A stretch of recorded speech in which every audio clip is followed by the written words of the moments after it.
Kidney health के perspective से diet कैसी होनी चाहिए? कुछ ऐसे स्पेसिफिक फूड जो आपको लगता है अवॉइड करने चाहिए कंसिडरिंग किडनी हेल्थ?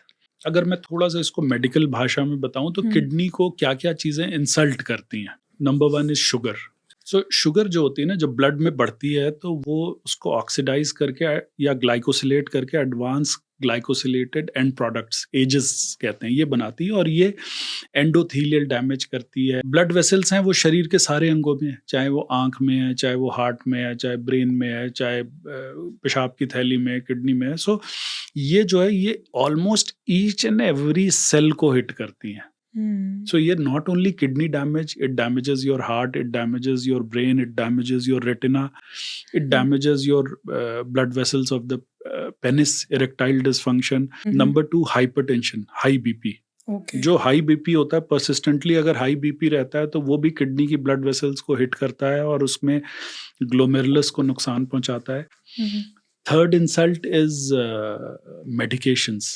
हमें बहुत शौक है, आजकल बड़ी फैंसी बीमारियां हैं, लाइफस्टाइल क्रिएटेड बीमारियां हैं, जैसे कि माइग्रेन, जो कि हम ब्लैक कॉफ़ी पी पी के अपने आप को बना लेते हैं, या बहुत सी ऐसी चीज़। और फिर माइग्रेन होते ही एक ट्रेंड है कि लोग अपनी माइग्रेन की दवा साथ में लिए घूमते हैं और खट करके पेन किलर खा लेते हैं, खट करके डिस्प्रिन ले लेते हैं।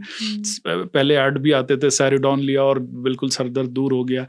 हमारे देश में ओवर द काउंटर बड़ी इजीली दर्द की दवाएं मिल जाती हैं। जरा सा बैक एक हुआ नहीं कि हमने दर्द की दवा ली और काम पे चल पड़े।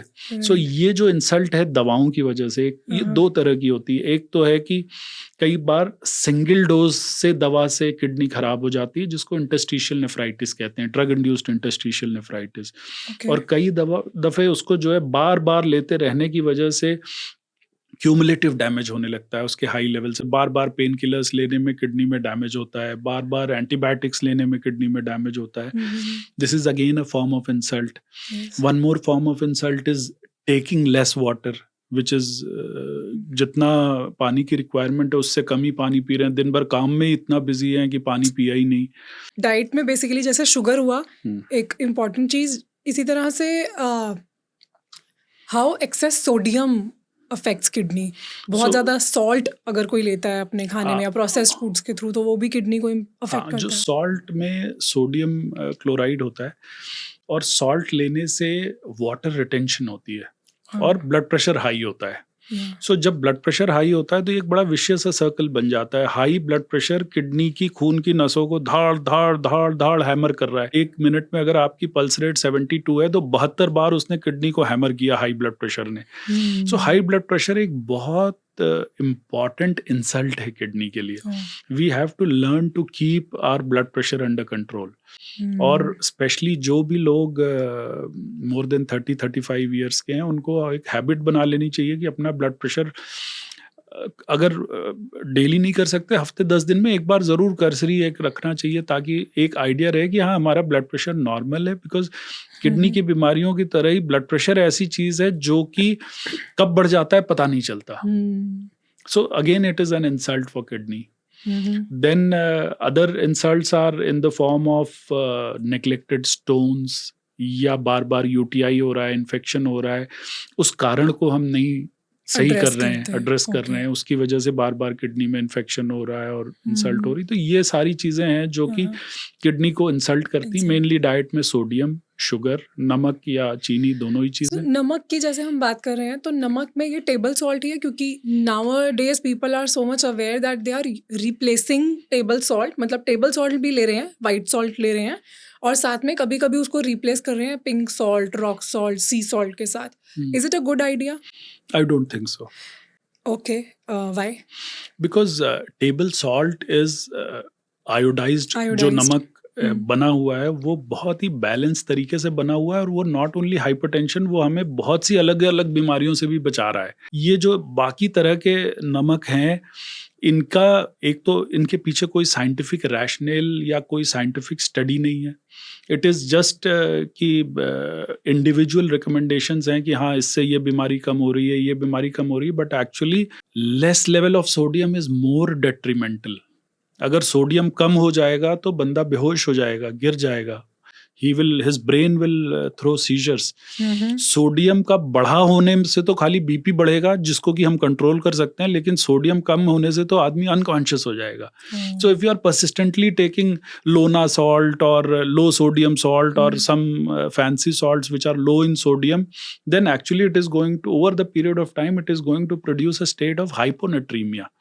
और सोडियम कम होने से जानलेवा चीजें ज्यादा हो सकती हैं. सोडियम ज्यादा होने से तो चलो बीपी बढ़ेगा, आप उसको कंट्रोल कर सकते हो. So an optimum level of sodium is very important for functioning of each and every cell of the body.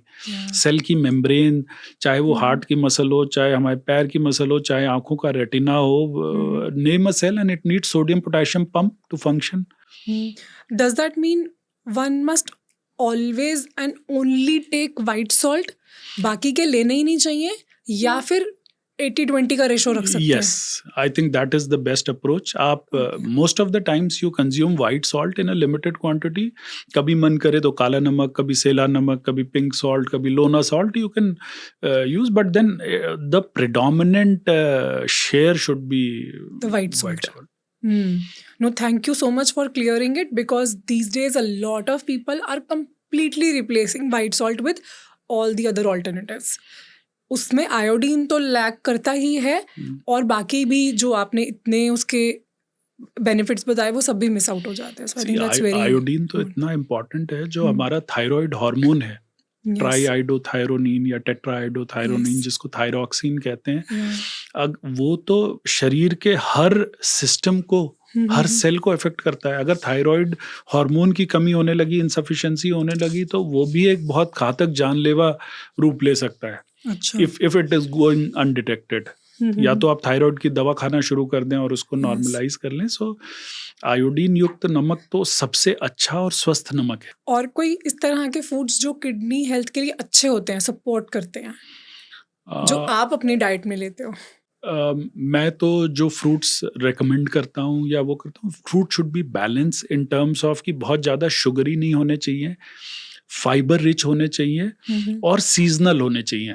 कोई ऐसा नहीं कि एक ही फ्रूट आप रोज वही फ्रूट खा रहे हैं. आजकल बहुत तरह तरह के फ्रूट्स भी हैं. कोई ऑस्ट्रेलिया से इम्पोर्ट होके आ रहा है, कोई थाईलैंड से आ रहा है, कहीं अमरूद थाईलैंड का बन रहा है और जामुन यहाँ का आ रहा है.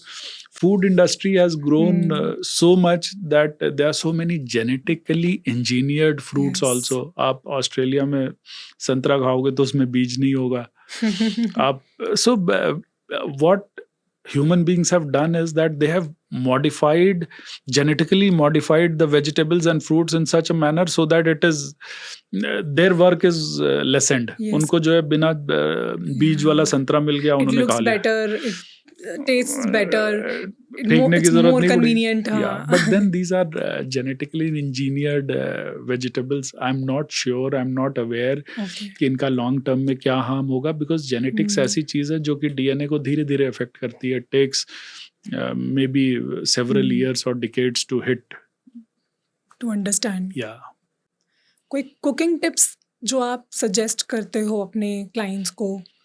कुकिंग में number 1 is salt should be balanced. बहुत ज़्यादा नहीं होना चाहिए. रीयूज्ड ऑयल नहीं होना चाहिए. और oil should be different spectrum. एक ही तरह का तेल नहीं खाना चाहिए कि सनफ्लावर ऑयल ही खाए जा रहे हैं या फिर जो है कड़वा तेल ही लिए जा रहे हैं. So you keep on changing your oil. Use desi ghee also. Desi ghee, pure desi ghee is one of the best cooking mediums.